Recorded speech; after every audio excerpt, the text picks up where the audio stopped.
Saludos amigos nuevamente, muy agradecido de estar aquí, muy emocionado en otro episodio más de Aire Libre TV.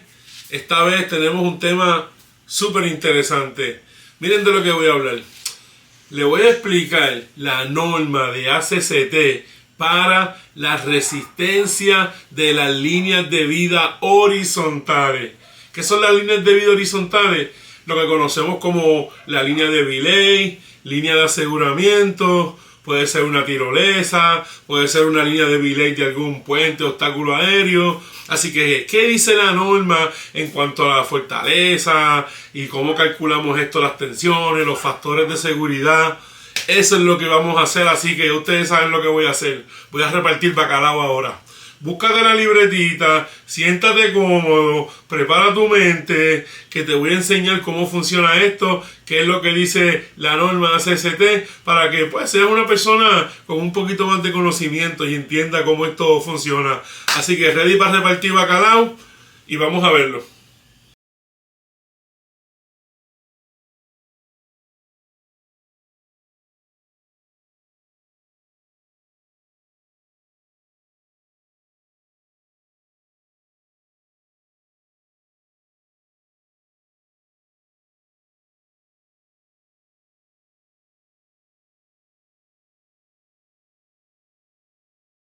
Muchas gracias a todos. Ahora en esta sesión vamos a hablar sobre las resistencias de las líneas de vida horizontales y vamos a ver algunos cálculos matemáticos básicos para poder entender esto. Recuerden que todo esto debe trabajarse a través de personas calificadas, pero usted como inspector profesional se espera que mínimo entienda el fundamento. Claro está, o los ingenieros, los ingenieros estructurales pues tienen sus programas de computadora y su software para trabajar este tipo de cálculo a precisión, que es lo que necesitamos para poder conocer, ¿verdad? Conocerlo de lleno.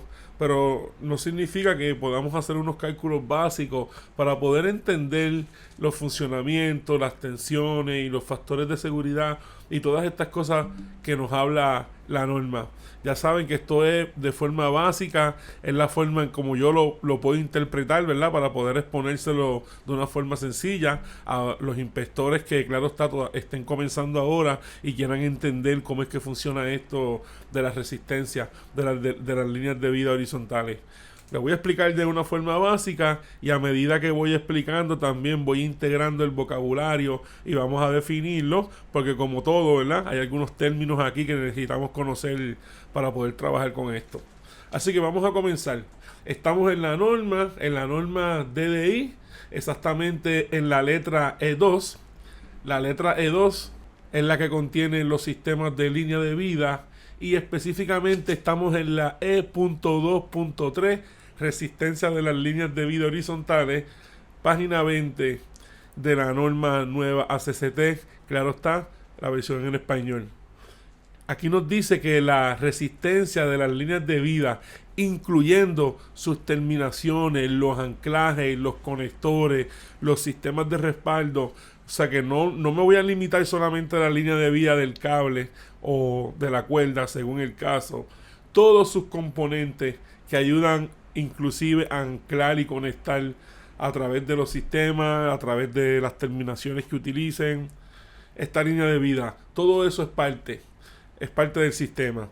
Así que este sistema de línea de vida horizontal debe resistir una carga de ruptura mínima de 5 veces la carga anticipada. Esto es lo que conocemos como un factor de seguridad 5-1 y ya usted sabe que esto lo va a determinar una persona calificada. Pero vamos a entender esto de forma básica, ¿verdad? Como inspectores, como ya dije, tenemos que conocer qué significa esto. Como diría un amigo mío, ¿con qué se come esto? Vamos a definir primero lo que es una carga de ruptura para entenderlo. ¿Y qué es la carga de ruptura?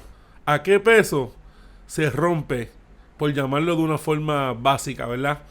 Que se parte, se quiebra ese material. Lo digo en el sentido de que se parte porque lo estoy aplicando obviamente a a las líneas, ¿verdad? Las líneas de vida, que por lo general son cables de acero, aplica la cuerda igual.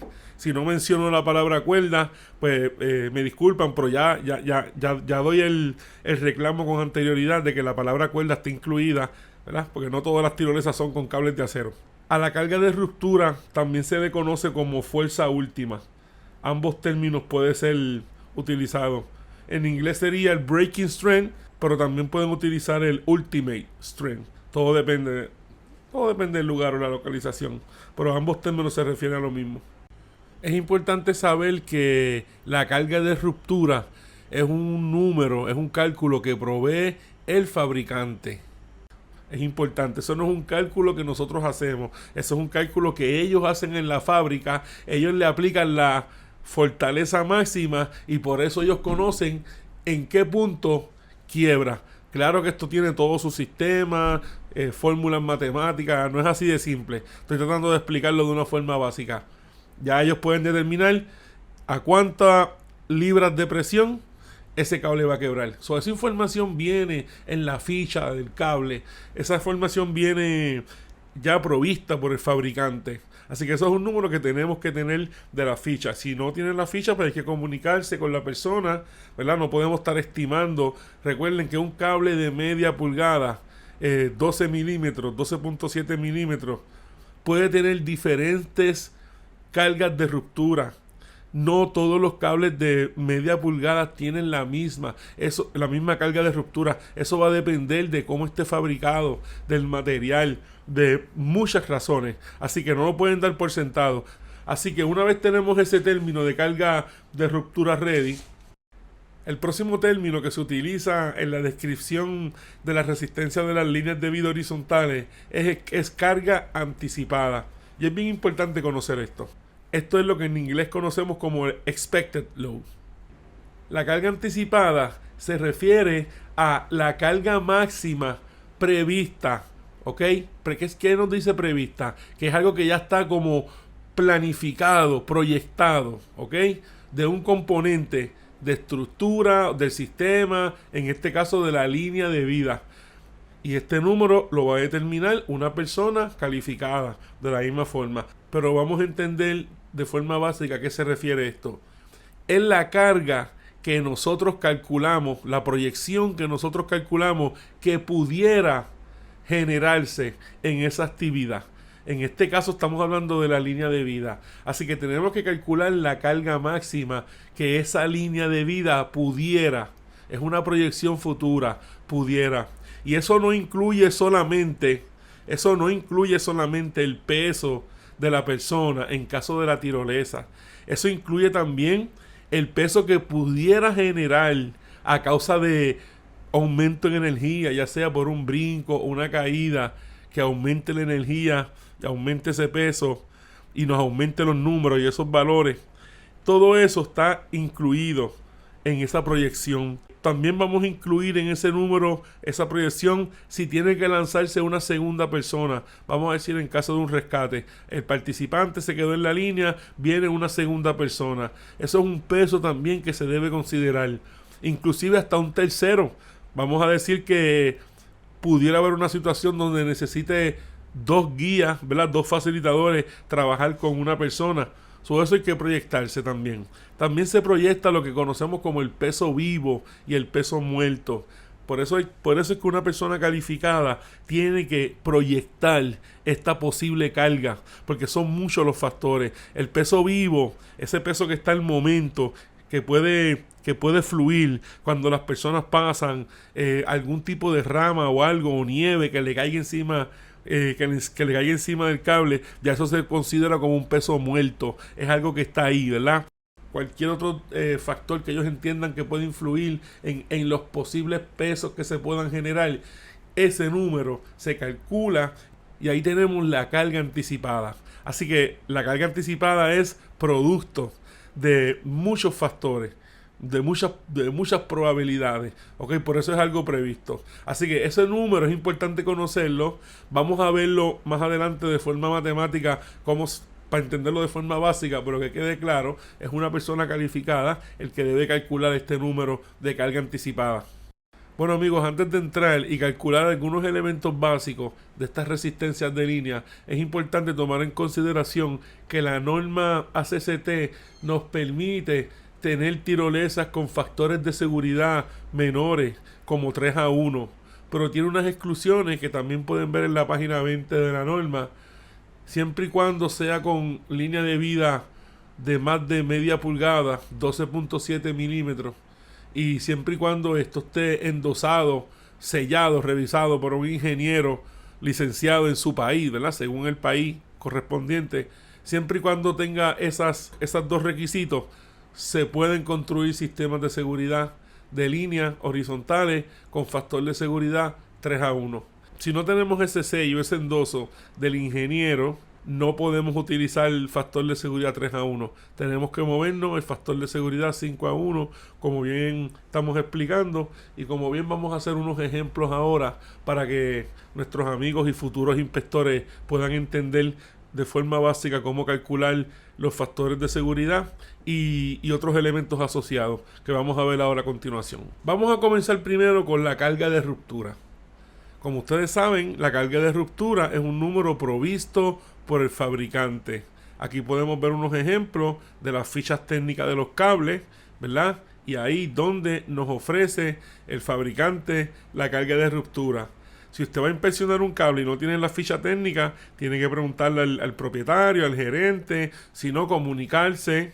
Usted necesita conocer ese número porque usted no puede hacer estos cálculos con una carga de ruptura errónea que usted esté adivinando. Claro, no hace sentido. Así que una vez tengo esta carga de ruptura, es importante tomar en consideración qué tipo de terminación nosotros vamos a utilizar. ¿Qué tipo de terminaciones utilizamos normalmente en los cables de acero? Como por ejemplo las grapas en forma de U o las grapas en forma de J. También usamos férrulas, las terminaciones. Son las más básicas. ¿Existe otro tipo de terminación? Claro, existen muchas más. Vamos a hacer un ejemplo con estas que son las básicas que tenemos. Si vamos a usar grapas tipo U o grapas tipo J, es importante saber que el fabricante nos dice que ese tipo de terminación le resta el 20% de fortaleza a la línea de vida. Una vez usted instale esas terminaciones, ya ese cable automáticamente es 20% más débil, por verlo de alguna forma y explicarlo de alguna forma básica. ¿Qué significa eso? Que nos estaría quedando entonces solamente el 80%. Muy bien, teniendo eso en consideración, vamos a hacer ahora un ejemplo básico con un cable de acero de 3/8 de pulgada que sería equivalente a 9.5 milímetros. Y este cable, el fabricante nos dice que la carga de ruptura de fábrica es 14.400 libras. Pues una vez tengamos ese número, si yo voy a utilizar terminaciones tipo U o tipo J, automáticamente yo multiplico ese número por .80. ¿Por qué .80? Porque .80 es la resistencia, ¿verdad? Por verlo de una forma básica que le haga sentido, es la resistencia que le queda al cable, porque ya ese 20% que yo le saqué cuando le puse la grapa, ¿verdad? Es la forma que me gusta verlo a mí para poder entenderlo. Así que me queda un .80, que eso yo voy a multiplicar por la carga de ruptura, y eso me va a decir cuál es la real carga de ruptura cuando usted le instale las terminaciones tipo U o tipo J. Recuerde, cuando usted le instala las terminaciones tipo U o tipo J, ese cable deja de tener la carga de ruptura de fábrica. La deja de tener porque la presión que hacen las hebras, ese tipo de terminación, la fortaleza y el daño, pues ya el fabricante sabe que es un 20% que le resta. Así que una vez hacemos ese cálculo, multiplicamos los 14.400 libras, que es la carga de ruptura de la fábrica, la multiplico por .80, que sería la resistencia del cable después de tener las terminaciones puestas. Ese cable, su carga de ruptura cambia a 11.520 libras. Para que ustedes vean cómo instalarle terminaciones tipo U o tipo J les resta fortaleza. ¿Ok? Eso usted tiene que entenderlo como inspector. Le resta por... Usted no va a multiplicar un punto 20 o restarle por cada una de las terminaciones. No. Si usted utiliza ese tipo de terminación, se utiliza una sola vez y ya, de plano. Así que, ok, ahora sí, 11.520 es nuestra carga de ruptura.